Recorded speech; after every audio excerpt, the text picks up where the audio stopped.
हाल ही में किसने अंडमान और निकोबार द्वीप समूह के पास पहली प्राकृतिक गैस खोज की है? Option A ONGC, option B GAIL, option C Oil India Limited, option D इनमें से कोई नहीं। Correct answer explanation. हाल ही में ऑयल इंडिया लिमिटेड ऑयल ने अंडमान सागर में भारत के अंडमान और निकोबार द्वीप समूह के पास पहली प्राकृतिक गैस खोज की घोषणा की है। ये खोज 27 सितंबर 2025 को केंद्रीय पेट्रोलियम एवं प्राकृतिक गैस मंत्री हरदीप सिंह पुरी द्वारा की गई, जो देश की ऊर्जा सुरक्षा को मजबूत करने की दिशा में एक महत्वपूर्ण कदम है। यह न केवल अंडमान बेसिन में पहली हाइड्रोकार्बन खोज है, बल्कि पूर्वी तट पर चौथी प्रमुख खोज हो सकती है, यदि इसका व्यावसायिक महत्व सिद्ध हो जाता है। हाल ही में कहाँ दूसरे राष्ट्रीय मध्यस्थता सम्मेलन का उद्घाटन किया गया है? Option A Gandhinagar, option B Patna, option C Visakhapatnam, option D Bhubaneswar. Correct answer explanation. द्वितीय राष्ट्रीय मध्यस्थता सम्मेलन 2025 भुवनेश्वर, उड़ीसा में आयोजित हुआ। 2 दिवसीय इस कार्यक्रम में न्याय वितरण और सामाजिक सौहार्द के लिए मध्यस्थता की भूमिका को रेखांकित किया गया। भारत के मुख्य न्यायाधीश बी.आर. गवई ने मध्यस्थता अधिनियम 2023 का महत्व बताया। ओडिशा को कानूनी नवाचार और वैकल्पिक विवाद समाधान का केंद्र माना गया। हाल ही में कौन बीसीसीआई की वरिष्ठ चयन समिति में शामिल हुए हैं?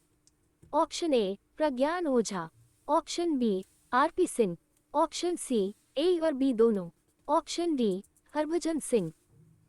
Correct answer explanation. भारतीय क्रिकेट चयन नेतृत्व में महत्वपूर्ण बदलाव के तहत भारतीय क्रिकेट कंट्रोल बोर्ड बीसीसीआई ने प्रज्ञान ओझा और रुद्र प्रताप आरपी सिंह को सीनियर मेंस सिलेक्शन कमेटी के नए सदस्य के रूप में नियुक्त किया। ये घोषणा बीसीसीआई की वार्षिक सामान्य सभा एजीएम के दौरान 28 सितंबर 2025 को की गई। ये दोनों पूर्व भारतीय क्रिकेटर एस शर्थ और सुब्रतो बैनर्जी की जगह अजित अग्रकर की अध्यक्षता वाली चयन समिति में शामिल होंगे।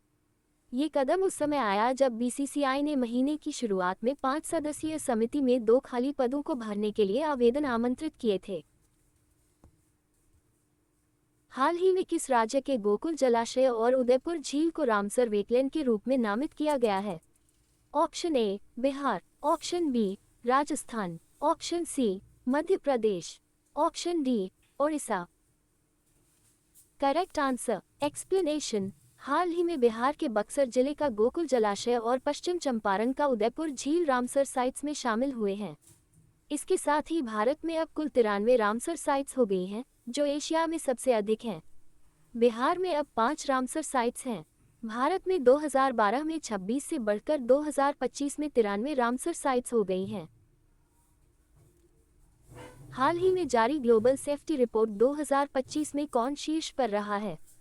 Option A Finland, option B Singapore, option C Sweden, option D Norway.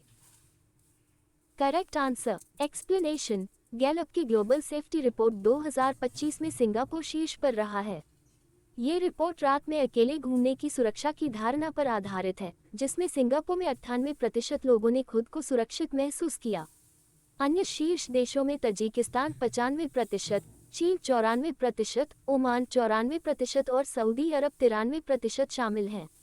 ये रिपोर्ट 144 देशों में 1,45,000 से अधिक वयस्कों के सर्वेक्षण पर आधारित है, जो वैश्विक सुरक्षा स्तर को दर्शाती है। हाल ही में कहाँ भारत के पहले एकीकृत ऑन्कोलॉजी अनुसंधान और देखभाल केंद्र का उद्घाटन हुआ है? Option A Bihar, option B Uttar Pradesh, option C Odisha, option D Goa.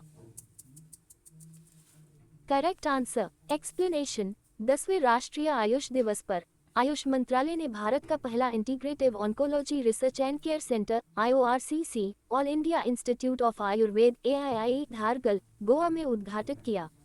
यह अग्रणी केंद्र कैंसर पुनर्वास में एक नई क्रांति लाने के लिए बनाया गया है, जो आयुर्वेद, योग, पंचकर्म और आधुनिक ऑन्कोलॉजी को एक ही छत के नीचे एकीकृत करता है। ये केंद्र न केवल उपचार बल्कि अनुसंधान और प्रशिक्षण के लिए भी विकसित किया गया है, जिसका उद्देश्य साक्ष्य आधारित, रोगी केंद्रित देखभाल प्रदान करना है। ये भारत में कैंसर पुनर्प्राप्ति के दृष्टिकोण में एक महत्वपूर्ण बदलाव है।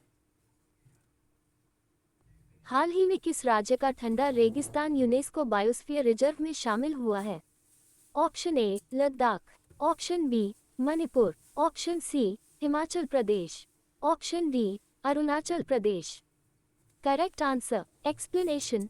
हिमाचल प्रदेश के ठंडा रेगिस्तान कोर डेजर्ट बायोस्फीयर रिजर्व को हाल ही में यूनेस्को के विश्व network of biosphere reserve WNBR में शामिल किया गया है। ये भारत का 13वां बायोस्फीयर रिजर्व है जो लाहौल स्पीति जिले में 7,770 वर्ग किलोमीटर क्षेत्र में फैला है। यह क्षेत्र स्नो लेपर्ड जैसे दुर्लभ जीवों और जैव विविधता का घर है तथा यह 21 देशों में 26 नए रिजर्व्स में से एक है। हाल ही में BCCI ने एशिया कप चैंपियन भारतीय टीम को कितने करोड़ रुपए के पुरस्कार की घोषणा की है? Option A 11, option B 21, option C 31, option D 41। Correct answer explanation. BCCI Asia cup विजेता भारतीय क्रिकेट टीम और सहयोगी स्टाफ को टूर्नामेंट में अपराजय प्रदर्शन पर 21 करोड़ रुपए पुरस्कार देगा।